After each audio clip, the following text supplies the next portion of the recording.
ஒரு சூழலும் கண்கள் கூட கத்தடைய செய்திக்கு கடந்து போகும்படிக்கு ஆண்டவரை மொத்தமாக துதித்து ஆராதிக்க ஒரு நாமத்தை மகிமைப்படுத்தி பாராட்டு அதற்காக நன்றி சொல்வது. உம்மை அல்லாமல் எனக்கு யாருண்டு, உம்மை தவிர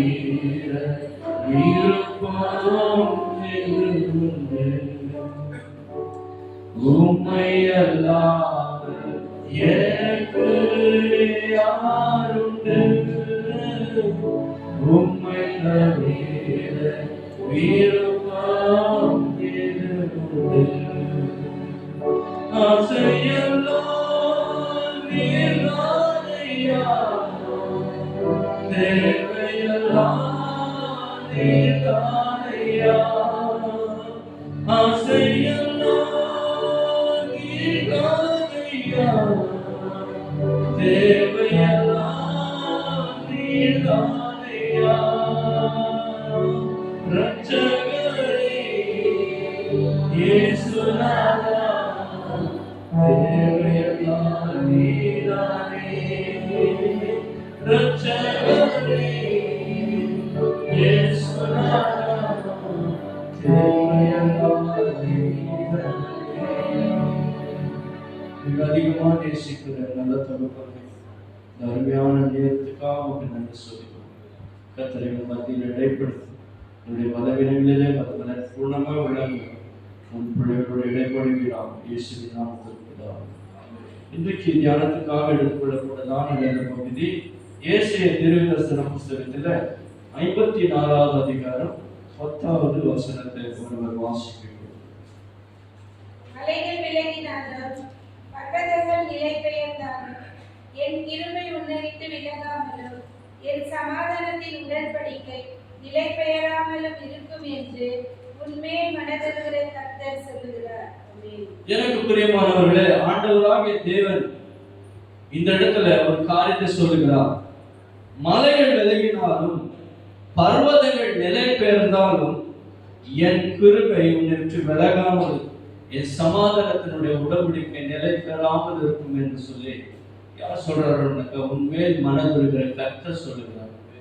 இன்றைக்கு மலை போன்றவர்கள், பர்வதம் போன்றவர்கள் அசைக்கவே முடியாது, அவர் எங்களோடு தான் இருப்பார்கள் அப்படின்னு நினைச்சிருப்போம். அப்படிப்பட்டவர்கள் கூட இந்த நாட்களில நம்ம விட்டு விலகி போகிறார்கள்.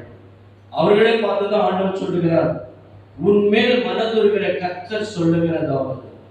தேவ பிள்ளைகள், இன்றைக்கு அநேக நாமத்திலே ஆண்டவர் அழைக்கப்பட்டாலும் இன்றைக்கு நம்ம ஆண்டவர் அழைக்கும் பொழுது நான் மனதுருகிற கர்த்தர், உன்மேல் மனதுருகிற கர்த்தர் என்று சொல்லுகிறார்.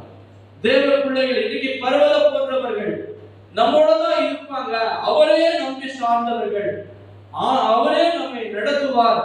எல்லா சூழ்நிலை என்ன தேவை கேளுங்க, எந்த நேரத்திலும் வேணாலும் நீங்க போன் பண்ணுங்க, நான் உங்களோட இருப்பேன், நான் உனக்கு தேவைகளை நான் சந்திப்பேன், உன்னை காப்பேன் அப்படி சொன்னவர்கள் எல்லாம் கூட இன்னைக்கு காணாம போகிறார்.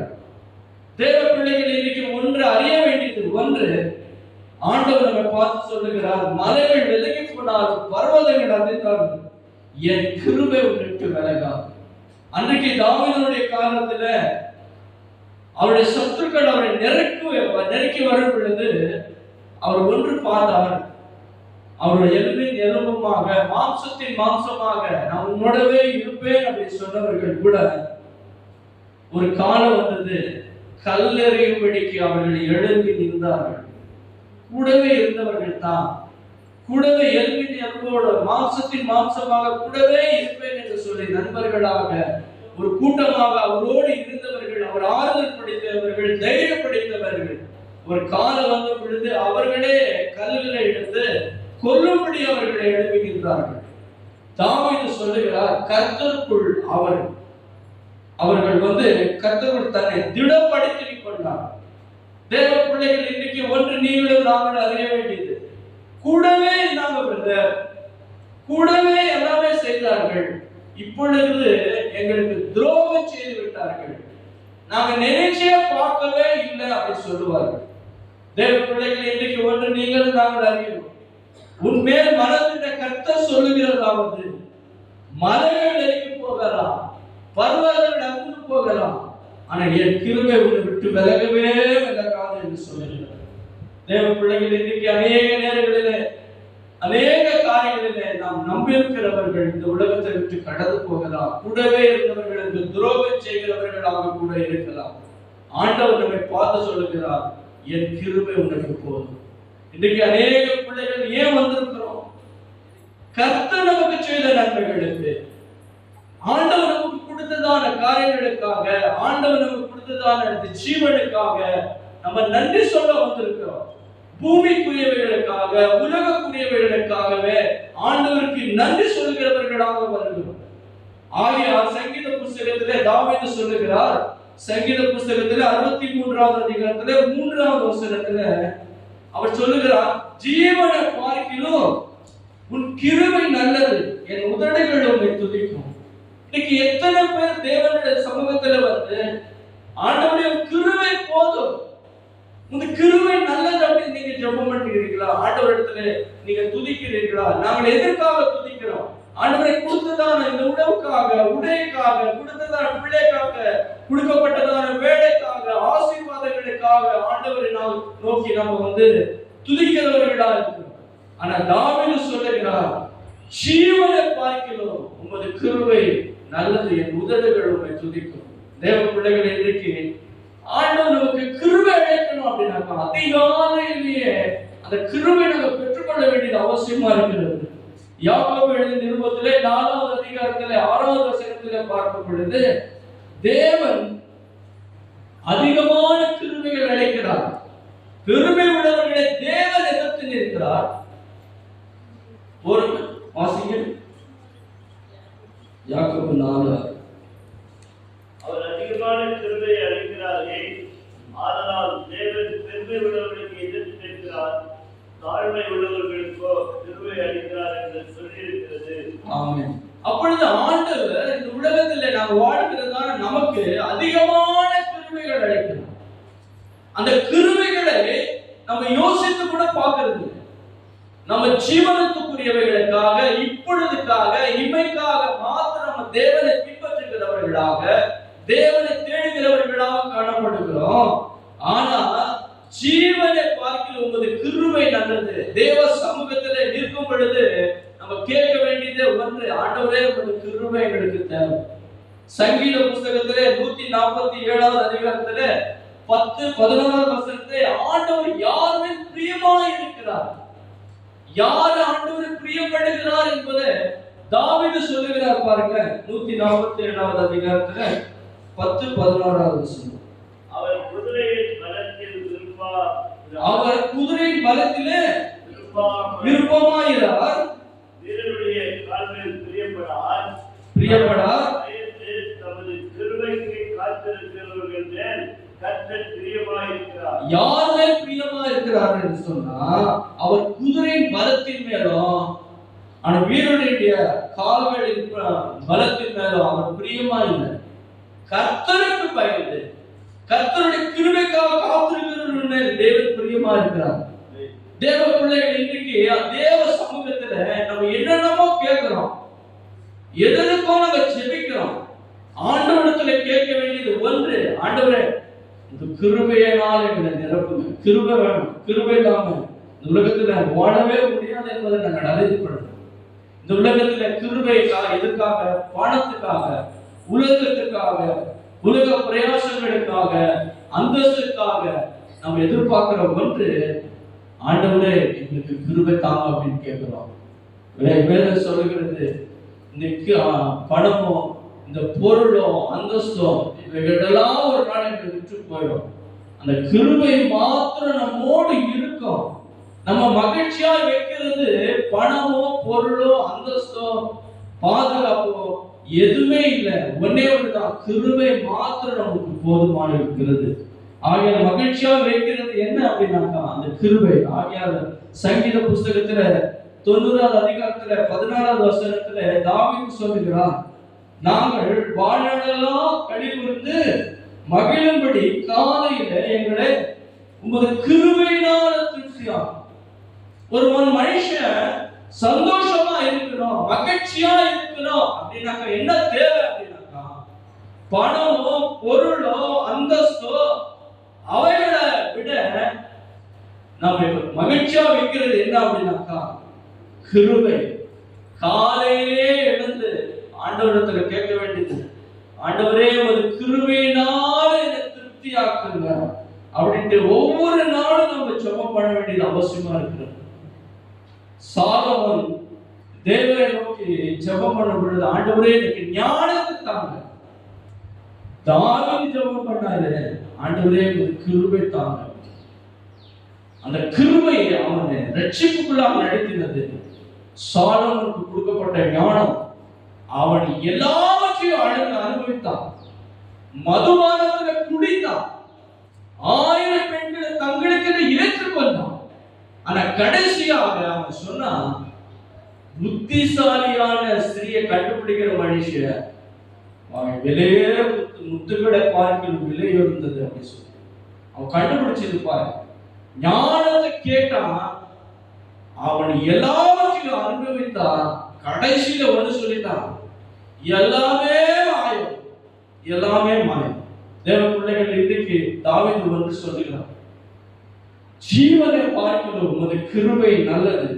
அதிகாலையிலே கர்த்தருடைய சமூகத்துல மகிழ்ந்து களி கூறும்படிக்கு அந்த கிருபையினால் எங்களை நிரப்புவோம் என்று சொல்லி கேட்டான். தேவ பிள்ளைகளை, இன்றைக்கு நம்ம எதை கேட்கிறோமோ எதை கேட்கறது இல்லையோ, ஆண்டவருடைய சமூகத்தில் வரும் பொழுது, ஆண்டவரே எங்களுக்கு உமது கிருபையினால நிரப்புங்க, ஆண்டவரே கிருபை வேணும் அப்படின்னு சொல்லி நாங்க ஜெபம் பண்ண வேண்டியது அவசியமா இருக்கிறது. ஞானத்தை கேட்ட சாலமோன் தங்கள் வாழ்க்கை முழுவதுமா வாழ்ந்தான், எல்லாவற்றையும் வாழ்ந்தான், எல்லாவற்றையும் அனுபவித்தான். தன்னுடைய மனதுக்கு விருப்பமானது ஒன்றுமே விளக்கல. ஆனா தாவீது தேவனை நோக்கி, ஆண்டவரே கிருபை தான், பரிசுத்த ஆவியாரிடத்தில் எடுத்துக்கொள்ளாமல், ஆண்டவரே உமது கிருபையினால நிரப்புங்க அப்படின்னு சொல்லி தாவீது ஜெபம் பண்ணினான். எனக்கு பிரியமானவர்களே, அந்த கிருபை கொடுக்கப்பட்டிருக்கிறது. அந்த கிருபை நம்ம காத்துக்கொள்ள வேண்டியது அவசியமா இருக்கு. ரோமர் புஸ்தகத்துல 11வது அதிகாரத்துல 29வது வசனத்தை ஒருவர் வாசிக்கலாமா?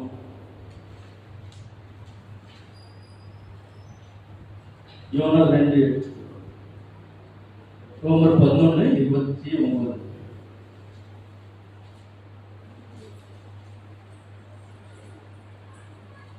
தேவனுடைய கிருபை வரங்களும் அவர்களை அழைத்த அழைப்பு மாறாதவைகளே.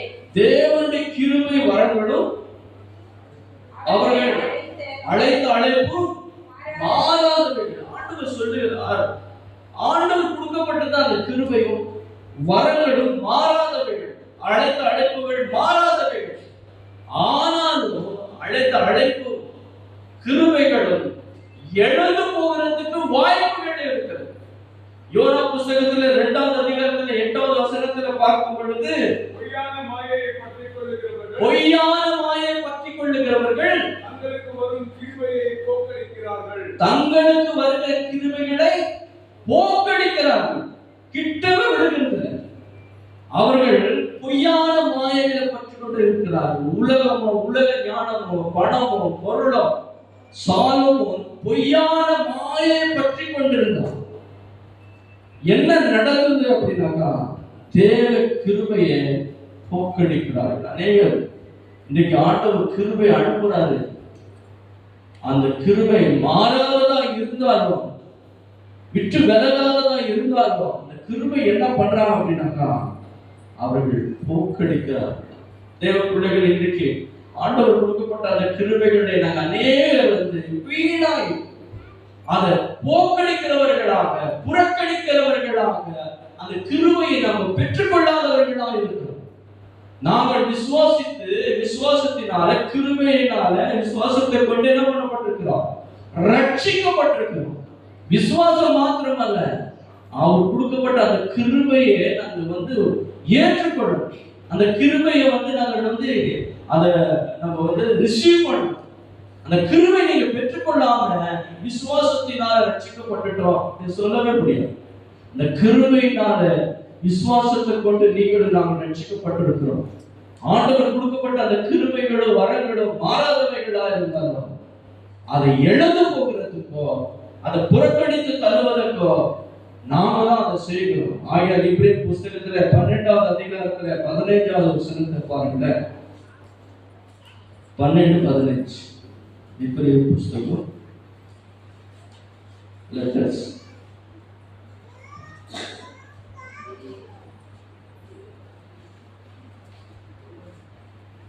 எடுத்தோம்.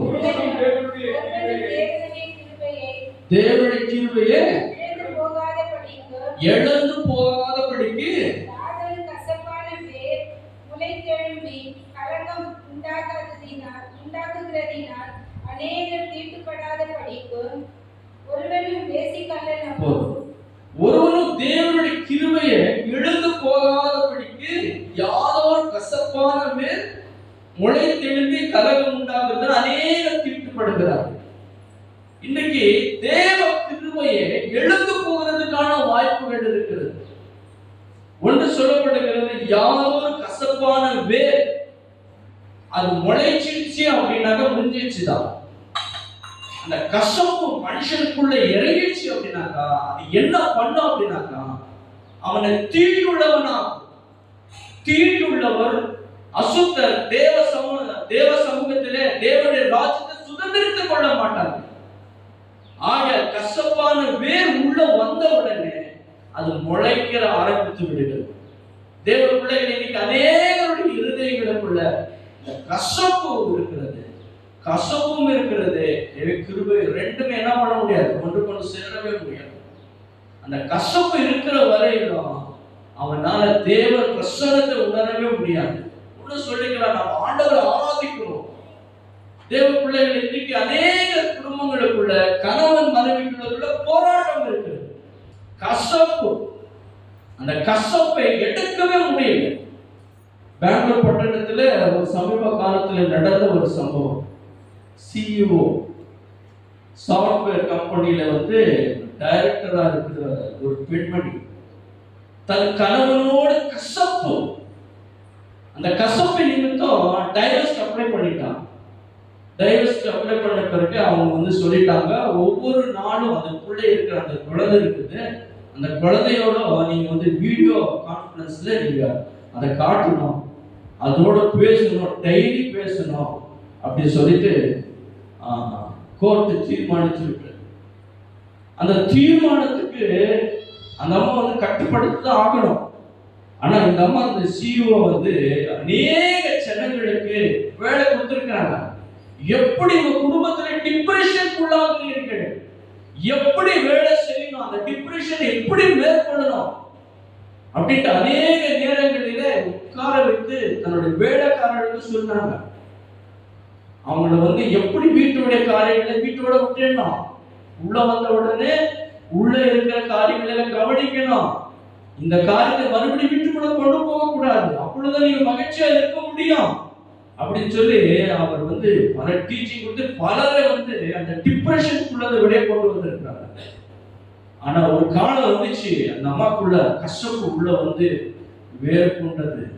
அது வேர் முளைக்கும் பொழுது அந்த கணவனோடு பேசுவதற்கு தன் பிள்ளையை விட்டு கொடுக்க முடியும். இப்பொழுது எப்படி ஆகிடும் தன்னுடைய கணவனோடு பேசவே கூடாது அப்படின்ற எண்ணத்துல வீடியோ கான்ஃபரன்ஸ்ல போட்டு வீடியோல பாக்குறாங்க. தன்னுடைய பிள்ளை தூங்கிட்டு இருக்குது, அதான் எழுப்பக்கூடாது அப்படின்னு சொல்லிட்டு என்ன பண்ணிட்டாங்க, இனி பேசக்கூடாது, அப்பாவோட பேசக்கூடாதுன்னு சொல்லி கையில வச்சு அமுக்கி விட்டாங்க. அந்த பிள்ளை மறிச்சு போயிடுச்சு. கசப்பு என்ன கொண்டு வருது பாருங்க. அது பிள்ளைன்னு பார்க்கறது இல்ல, கணவனும் பார்க்கறது இல்ல, மனைவியும் பார்க்கறது இல்லை. அந்த கசப்பு அந்த பிள்ளைய சாவடித்து விட்டது. கடைசியில அந்த அம்மா அந்த பிள்ளைய சூட்கேஸ்ல போட்டு கொண்டு வந்தாங்க பெங்களூர் பகுதியில். கடைசியில அவங்க மாட்டிக்கிட்டாங்க. அந்த தாயோட இருதயத்துல ஒரு தொட்டு கண்ணீர் கூட வெளியே வரும். அந்த அம்மா சொல்றாங்க, நான் செய்தது கரெக்ட். கசப்பு என்ன பண்ணுது பாருங்க, தன் பிள்ளை என்று கூட அதை பார்க்கறதே. இன்றைக்கு மிருக ஜீவனங்களுக்குள்ள அன்பு இருக்குது.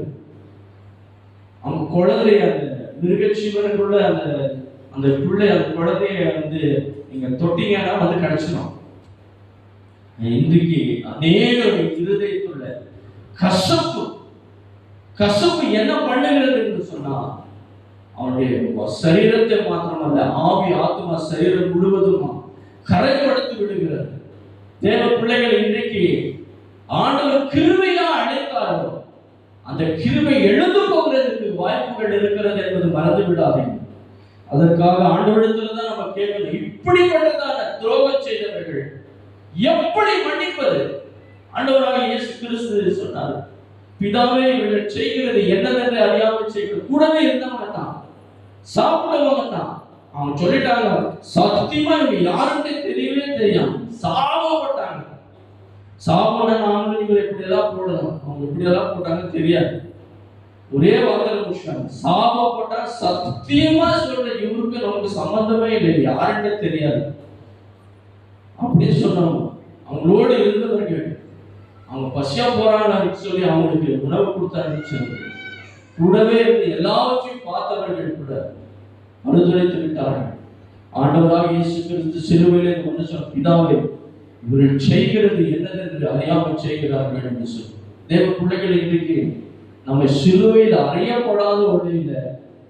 நம்மளால இந்த கஷ்டத்திலிருந்து வெளியே வரவே முடியாது.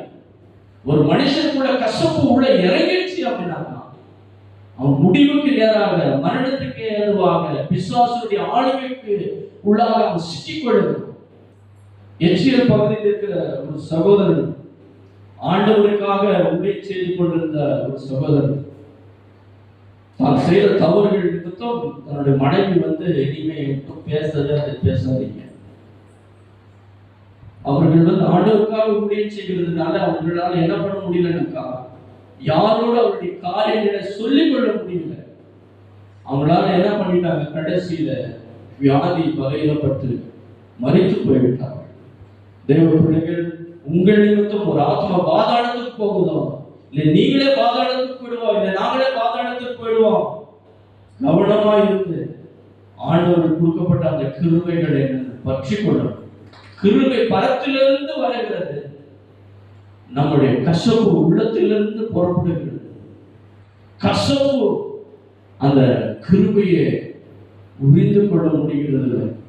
தேவ பிள்ளைகள், ஒன்னே ஒன்று நம்ம அறிய வேண்டியது, ஆண்டவர் கிருபையினால நிரப்பும். இந்த கிருபை இல்லாம உலகத்தில் அநேக காரியங்கள் கூடவே இருக்கிறவன் என்ன பண்ணிடலாம், கூடவே சொல்லுது, கூடவே இருந்து ரொம்ப நல்லா புரிஞ்சு எடுத்திருக்கிறார். தேவ பிள்ளைகள், இன்னைக்கு கூடவே இருக்கிறவங்க தான் செய்வாங்க. கூடவே இருந்த தாவீதோடு இருந்தவர்கள் தான் கல்ல எரிச்சு கொன்றணும். கூட இருந்தவர் தான் 30 வெள்ளி காசுகள் காட்டி கொடுத்துட்டாங்க. தேவ பிள்ளைகள், இதெல்லாம் நமக்கு திருஷ்டாந்தங்களாக எழுதி அவங்களுடைய உணர்வுபடி தான் நமக்கு ஆண்டவர் சொல்லுகிறார். லூக்கா எழுதின சுவிசேஷத்துல 1வது அதிகாரத்துல 28வது வசனத்துல பாருங்க, மரியாதை குறித்து சொல்லப்படுகிற தேவ தூதன் அந்த இடத்துல பிரவேசித்த பொழுது வாசிங்க. அவள் இருந்த வீட்டிலே தேவதூதன் பிரவேசித்து, கருவை பெற்றவளே வாழ்க, கர்த்தர் உன்னோடு கூட இருக்கிறார், ஸ்திரீகளுக்குள்ளே நீ ஆசீர்வதிக்கப்பட்டவள் என்றார். அப்பொழுது தேவதூதன் பரத்திலிருந்து இறங்கி வந்து அந்த மரியாதை பார்த்து சொல்லுங்க, கிருபை பெற்றவளே வாழ்க, கர்த்தர் உடனே இருக்கிற ஸ்திரீகளுக்குள்ள நீ ஆசீர்வதிக்கப்பட்டவள். இந்த உலகம் ஒரு மனுஷனை எந்த அடிப்படையில அவன் ஆசீர்வாதமா இருக்கிறான்னு கணிக்கிறார்கள் என்று சொன்னா, அவனுக்கு இருக்கிறதான பணமோ, அவனுக்கு இருக்கிறதான பொருளோ, அவனுக்கு இருக்கிறதான ஞானத்தை குறித்து, அவனுக்கு இருக்கிறதான வசதிகளை குறித்து தான் சொல்லப்படுகிறது இவர்கள் ஆசீர்வதிக்கப்பட்டவர்கள் என்று சொல்லி.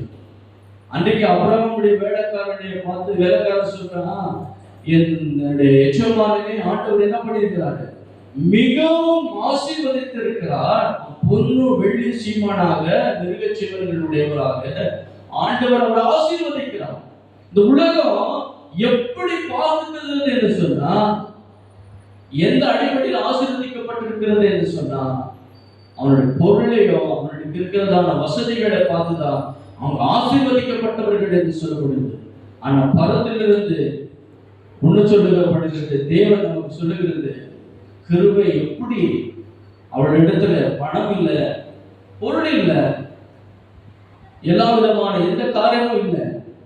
ஆனால் எந்த அடிப்படையில அந்த தேவதூதன் சொல்லுகிறார் என்று சொன்னார், கிருபையின் அடிப்படையில் கிருபை பெற்றவருடைய வாழ்க்கை கர்த்தர் உடனே இருக்கிறார் என்று சொல்லி தேவ பிள்ளைகள் இன்றைக்கு அநேக காரியங்களை பார்க்கும் பொழுது கிருபை தான் நமக்கு தேவை. கிருபை மாத்திரம் இல்லாம எல்லாமே இருந்து நீங்க கிருபை மாத்திரம் நீங்க பெற்றுக்கொள்ளாம போகிறீர்களா பரிதவிக்கப்படத்தக்கவர்களாக இருக்கும்.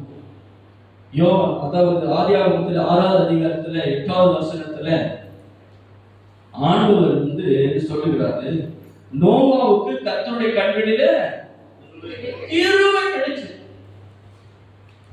அந்த கிருபை கிடைச்சதுனால்தான் அவருக்கு என்ன சொல்லப்பட்டதுன்னாக்கா 6வது அதிகாரம் 13வது வசனத்தை வாசிக்கிறேன். அப்பொழுது தேவன் நோவாவை நோக்கி, மாம்சமான யாவரின் முடிவும் எனக்கு முன்பாக வந்தது. அவர்களால பூமி கொடுமையினால் நிறைந்தது. நான் அவர்களை பூமியோடு கூட அழித்துக் கொள்வேன். ஆமென். அப்பொழுது நோவாவுக்கு கர்த்தருடைய கண்களிலே கிருபை கிடைச்சிச்சு.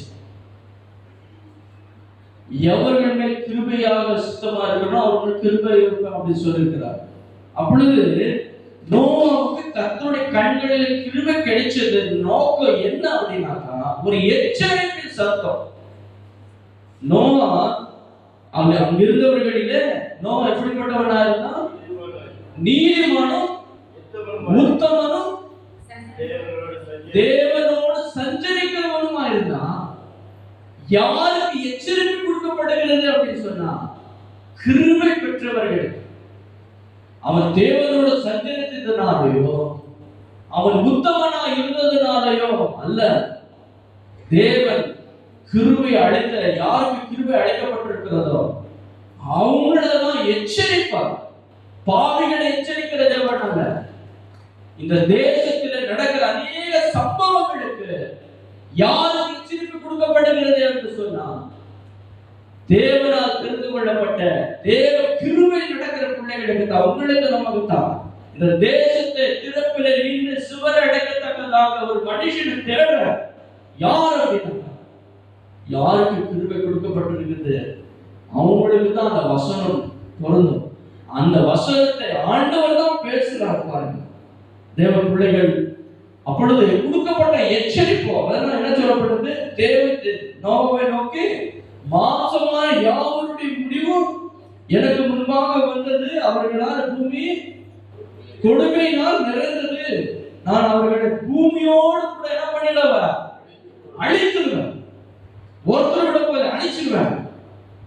அப்படிங்களா? ரொம்ப நல்ல விஷயம். நானு உத்தமன், ஆண்டவருக்கு பயந்தவன், நான் தேவனோட சஞ்சரிக்கிறவன், ரொம்ப தேங்க்ஸ் அப்படின்னு சொல்லவே இல்லை. அவன் என்ன பண்ணா தெரியுங்களா? இப்ரேயர் புஸ்தகத்துல 17வது அதிகாரத்துல 11வது அதிகாரம் 7வது வசனம். இப்ரேயர் புஸ்தகம் 11வது அதிகாரம் 7வது வசனம். விசுவாசத்தினாலே நோவா தன் காலத்திலே காணாதவைகளை குறித்து தேவ எச்சரிப்பு பெற்று பயபக்தி உள்ளவனாகி, விசுவாசத்தினால தற்காலத்தில் காணாதவைகளை குறித்து தேவ எச்சரிப்பு பெற்ற பிறகு அவன் என்னவா மாறிட்டான் அப்படின்னாக்கா, பயபக்தி உள்ளவனாக மாறினான். தேவ பிள்ளைகள் இன்றைக்கு ஆண்டவர் கிருபை அழைத்தவர்களுக்கு எச்சரிக்கப்படுகிறது. எச்சரிக்கப்பட்டவர்கள் என்னவா மாறணும்னாக்கா, பயம் பக்தி உள்ளவர்களாய் மாறணும். தேவ பிள்ளைகள் இன்றைக்கு அநேக பிள்ளைகள் பயமே இல்லை. வேதத்தை வாசிக்கிறவர்களுக்கு பயமே இல்லை. தேவன் எச்சரிக்கிறார். நடக்க போகிற சம்பவங்களே உங்களுக்கு அநேக ஊழியக்காரர் வழியாக அநேக காரியங்கள் வழியாக ஆண்டவர் உங்களுக்கு வெளிப்படுத்துகிறார். அந்த எச்சரிப்புக்கு என்னவா மாறணும், அவர்கள் என்னவா மாறினார்களா, பயமும் பக்தி உள்ளவர்களாக மாறினார். நினைவு பட்டணத்தின் ஜனங்களின் மேல ஆண்டவர் கிருபை கிடைச்சிச்சு. அந்த நினைவு பட்டண ஜனங்கள் அநேக தீர்க்கதரிசிகளை கொன்று போட்டிருக்கிறார்கள், தோளோடு உரிச்சிருக்கிறார்கள். அந்த இடத்துல எந்த ஊழியக்காரர் அடிச்சாலும் கொலை செய்தவர்கள் தான். ஆகையால் தான் நோவாவுக்கு போய் சொல்றாங்க, போயிட்டு நீ அந்த பட்டணத்துக்கு போய் சொல்லு, நீ எழுந்து போய் மகா நகரமாகிய நினைவு பட்டணத்துக்கு போய் அதற்கு விரோதமாய் பிரசங்கி, அவருடைய அக்கிரமம் என் சமூகத்தில் வந்து எட்டினது. அக்கிரமம் நிறைந்த நினைவு பட்டணம், அசிரியா தேசத்தினுடைய தலைநகரமா இருக்கிற நினைவு பட்டணம் மகா கேடுள்ளதா இருந்தது. அங்க அழிந்து போகிறது தான் விருப்பமா இருந்தது எல்லா ஜனங்களும், இஸ்ரவேல் ஜனங்கள். ஆனா இந்த தேவன் சொல்லுகிறார், போய் அந்த நினைவு பட்டணத்துக்கு விரோதமாக பிரசங்கம் பண்ணு. 40 நாள் என்ன பண்ணப்படுது? இந்த நினைவு பட்டணம் கவிழ்க்கப்பட்டு போகும். தேவ பிள்ளைகள் எவர்களுக்கு ஆண்டவர் கிருபை அழைக்கிறாரோ அவர்களுக்கு தான் என்ன பண்ணப்படுகிறது? எச்சரிக்கப்படுகிறது. தேவ பிள்ளைகள் அநேக காரியங்களே உங்களுக்கு பல விதங்களில் எச்சரிப்பு கொடுக்கும் பொழுது அதை அசட்டை பண்ணிடுறாங்க. அசட்டை பண்ணப்பட்டவர்கள் பரிதாபத்துக்குரியவர்களாக மாறிவிடுகிறார்கள். யோனா புஸ்தகத்திலே 3ஆம் அதிகாரத்திலே 7ஆம் வசனத்திலே பாருங்க, அந்த எச்சரிப்பு பெற்றதான அவர்கள் என்ன செய்தார்களா? மேலும் ராஜா தானும் தன் பிரதானிகளும் நிர்ணயம் பண்ணின கட்டளையாக இனிமேல் எங்கிலும் மனுஷரும் மிருகங்களும் மாடுகளும் ஆடுகளும் ஒன்றும் ருசி பாராதிருக்கவும் மேயாமலும் தண்ணீர் குடியாமலும் இருக்கவும், மனுஷரும் மிருகங்களும் ரெட்டிப்பினால் மூடிக்கொண்டு தேவனை நோக்கி உரத்த சத்தமாய் கூப்பிடவும். அப்பொழுது ராஜா அவர் கட்டளையிடுகிறார். அந்த எச்சரிக்கை சத்தம் 40 நாட்களில இந்த நினைவுப்பட்டோம் கவிழ்ந்து போகும், ஒன்றுமே இருக்காது, எல்லாமே முடிவுக்கு வந்துடும் அப்படின்னு சொன்ன உடனே அவங்க அதை வந்து அசட்டை பண்ணல. அவர்கள் பயம் பக்தி உள்ளவர்களாக, மேலும் ராஜா தானும் தன்னோடு இருந்தவர்களை அவர் கட்டளை கொடுத்தார். எந்த மிருக ஜீவன்களோ எந்த மனிதர்களோ என்ன பண்ணக்கூடாது? புசிக்கவும் குடிக்காம அவங்க ரெட்டுடித்து சாம்பல் உட்கார்ந்து தேவனை நோக்கி ஜெபம் பண்ணினார். ஆண்டவர் என்ன பண்ணினார் தெரியுமா? 10ஆம் வசனத்துல அவர்கள் தங்கள் கொல்லாத வழியை விட்டு திரும்பினார்கள் என்று தேவன் அவர்களுடைய கிரியைகளை பார்த்து தாம் அவர்களுக்கு செய்வேன் என்று சொல்லியிருந்த தீங்கை குறித்து மனஸ்தாபப்பட்டு அதை செய்யாதிருந்தார். ஆண்டவர் ஒரு நாள் மனஸ்தாபப்படுகிற தேவன் அல்ல என்று நாம் பார்த்தோம். தன் சொன்னதை நிறைவேற்றுகிறது. ஆனாலும் இந்த நினைவுப்பட்ட ஜனங்கள் அழிந்து போகக்கூடாது என்பதுதான் அவருக்கு புரியும். தன் துர்மார்க்கத்தில் அழிந்து போகிறது ஆண்டவருக்கு எவ்வளவு புரியுது. இன்றைக்கு நம்ம நினைக்கலாம், என்னெல்லாம் ஆடுனா இவ்வளவுதான் பண்ணா நல்ல வேலை அவருக்கு ஒரு முடிவுக்கு வந்துச்சு அப்படின்னு நம்ம நினைக்கலாம். ஆண்டவருடைய இருதயமே வேற. அவர் சொல்றாரு, அவர்கள் தங்கள் பொல்லாத வழிகளை விட்டு திரும்பினார் என்று சொல்லி தேவன் அவருடைய கிரியைகளை பார்த்து தாம் அவர்களுக்கு செய்வேன் என்று சொல்லி இருந்த தீங்கை குறித்து ஆண்டவரே மனஸ்தாபப்படுகிறார். தேவ பிள்ளைகள், ஆண்டவர் இன்றைக்கு நமக்கு கொடுக்கிற அந்த கிருபைகளை நீங்க போக்கடிக்க கூடாது. அந்த கிருபைகளை நீங்க புறக்கணித்து விடக்கூடாது. அந்த கிருபைகளை நீங்க எழுந்து போகக்கூடாது. மோசே மூலமா நியாயப்பிரமாணம் கொடுக்கப்பட்டது. நியாயப்பிரமாணம் சொல்லுகிறது, பல்லுக்கு பல், அவன் பல்ல உடைச்சான இன்னொரு பல்ல எடுத்துருவோம், கண்ணுக்கு கண். அதுதான் நீதி. மோசே நியாயப்பிரமாணம் சொல்லுகிறது, கொல்லவும் ஒருத்த கொன்னுட்டான் அப்படின்னாக்கா அந்த சரீரத்தை அவனோட சரீரத்தோடு வைத்து சரீரத்தோட சரீரமா என்ன பண்ணிடணும், பாதாளத்துக்குள்ள போட்டுருவாங்க. அந்த செத்து போன சடலத்தோடு உயிரோடு இருக்கிறவன் அவன் சாகிற வரையிலும் அந்த வேதனை அவன் அனுபவிக்க வேண்டியதா இருந்தது. அப்படிப்பட்டதான அந்த தண்டனைகள் இருந்தது. அவன் கொன்னுட்டானா, தாய் தகப்பனுக்கு கீழ்ப்படியாம போயிட்டானா, அவனுடைய என்ன பண்ண, மூப்பர் இடத்துல வந்து சொல்லணுமா, வெளியே நிற்க வச்சு என்ன பண்ணணும், கல்லால் அடிச்சு கொல்லணும். ஒரு பாவி விபச்சாரத்துல கைமயமா பிடிக்கப்பட்ட அந்த மகளை கூட கொண்டு வந்த பொழுது ஆண்டவரே நியாயப்பிரமாணம் சொல்லுது, இந்த ஸ்திரீ விபச்சாரத்தினால கைமயமா பிடிக்கப்பட்டா என்ன பண்ணணும், கல்லால் அடிச்சு கொண்டுடுவோம். எல்லாருக்கும் அதான் விருப்பம். அந்த ஆண்டவருடைய விருப்பமே வேற. தான் செய்வேன் என்று சொல்லி இந்த தீங்கை குறித்து மனஸ்தாபப்பட்ட ஆண்டவர் சத்தியமும் கிருபையும் இயேசு கிறிஸ்து மூலமாக கொடுக்கப்பட்டிருக்கிறது. நம்ம நிற்பது நிர்மலமாகாமல் இருப்பது அந்த சுத்த கிருபை, இந்த பியூரிட்டி, அந்த சுத்தமான அந்த கிருபையை நீங்கள் நாங்கள் என்ன பண்ணக்கூடாது, புறக்கணித்துக் கொள்ளக்கூடாது. அதை நம்ம பெற்றுக்கொள்ளுகிறவர்களாகவே எப்பொழுது நம்ம இருக்கிறவர்களாக இருக்கணும். எசேக்கியேல் தீர்க்கதரிசன புஸ்தகத்துல 3வது அதிகாரத்துல 17வது வசனத்துல, என் வார்த்தைகளை கேட்டு உன்னை காவல்காரனாக வைத்தேன். அந்த வார்த்தையினால் அவர்களை எச்சரிக்கணும். இன்னைக்கு அநேக சபைகளுக்குள்ள எச்சரிப்பு மாத்திரம் கொடுத்தாங்கன்னா அந்த சபைகளுக்குள்ள என்ன பண்றது போறது வேணா. எப்ப பார்த்தாலும் பாஸ்டர் பயமுறுத்துதலே பேசுறாரு, கிருபை உள்ள வார்த்தைகளை பேச மாட்டேன்றார். தேவ பிள்ளைகள் இன்றைக்கு எச்சரிக்க வேண்டிய காரியங்களை எச்சரிக்காமல் போவீர்களானால் அந்த சபையா இருக்கட்டும், அவர்களா இருக்கட்டும், அதுக்கு பதில் கொடுக்க வேண்டிய அவசியமா இருக்கிறது. யாரை ஆண்டவர் எச்சரிக்கிறார் என்று சொன்னார், யாரை தேவன் தண்டிக்கிறார் என்று சொன்னார், போல் சொல்லுகிறார், எல்லாருக்கும் கிடைத்த தண்டனை உனக்கு கிடைத்து விட்டால் நீ யாரா இருப்பாய் என்று சொன்னார், வேசிக்குள்ளையா. அப்பொழுது உனக்கு ஒண்ணுமே பண்ணல விட்டுட்டாங்க அப்படின்னாக்கா, ஆண்டவர் நீங்க யாரா இருக்கீங்க, தேவனுடைய பிள்ளைகளா இருக்க மாட்டீங்க. யாரை ஆண்டவர் சிட்சிக்கிறார் என்று சொன்னார், தேவன் தன்னில் அன்பு கூறுகிறவர்களுக்கு அவன் சிட்சித்து தம்மண்டையில் எடுத்துக் கொள்ளுகிறார். தேவன் யாருக்கு எச்சரிக்கை கொடுக்கிறார் என்று சொன்னார், யாருக்கு வார்னிங் கொடுக்கிறார் அப்படின்னு சொன்னார், தேவனால் தெரிந்து கொள்ளப்பட்டவர்கள், தேவ கிருபை பெற்றவர்களுக்கு தான் இன்றைக்கு எச்சரிக்கை கொடுக்கப்படுகிறது. தேவ பிள்ளைகள் அந்த எச்சரிப்புக்கு நாங்கள் திருஷ்டாந்தங்களாக எடுத்து அதை என்ன பண்ணணும், கொடுக்கப்பட்ட எச்சரிப்புக்கு நாங்கள் பாத்திரவான்களாக இருந்து அந்த கிருபை நாங்கள் போக்காடிக்காத படிக்க காத்துக்கொள்ளணும். கண்களுடைய செலவு ஸ்தோத்திரம் துதிக்கிறோம். மலைகள் விலகி போகும், பர்வதங்கள் நிலை பெயர்ந்து போகும், ஆனால் என் கிருபை உனக்கு விலகாமல் என் சமாதானத்துப்படி உடன்படிக்கை நிலை பெறாமல் இருக்கும். ஆண்டவர் நீங்க சொன்னீங்க, இந்த நாளில் வந்தவரே அநேக நேரங்களில் நீங்கள் கொடுக்கப்பட்ட அந்த கிருபைகளை நம்ம அசட்டை பண்ணிவிட்டோம். அநேக நேரங்கள் அந்த கிருபைகளை நாங்கள் புறக்கணித்து விட்டோம். ஆண்டவரே ஒரு சூழ்நிலை கடவுள் ஆண்டவரே நாங்கள் உங்கள் கிருபைகளை எழுதுவிடக்கூடாது.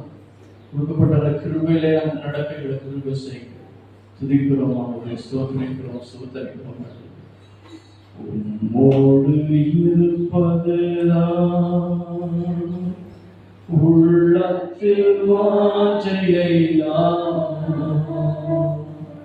உன் சித்தம் செய்வதுதான் இதயத்தில் ஏக்கமையா. உம்மோடு இருப்பதுதான் உள்ளத்தில் வாஞ்சையா, உன் சித்தம் செய்வதுதான் இதயத்தில் ஏக்கமையா. இயேசையா வைத்தானே என் முன்னே உள்ளே, இயேசையா வைத்தானே என் கண்முன்னே உள்ளே. மிக அதிகமாக நேசிக்கிற நல்ல தகவல் அருமையான நேரத்துக்காக தொடர்ந்து அந்த சரீரம் எங்களுக்காக வைக்கப்பட்டது. நீர்களுக்காக சிந்தின ரத்தத்தை அந்த கிருபைகளை நாங்கள் எழுந்து விடாமல் முறைகளை காத்துக்கொண்டு அக்கிரமங்களும் பாவங்களையும் புறக்கணித்து போன நேரங்கள், அசட்டையான கண்ட நேரங்களுக்காக எங்களை இயேசு நாமத்தில் எச்சரிக்கிறோம்.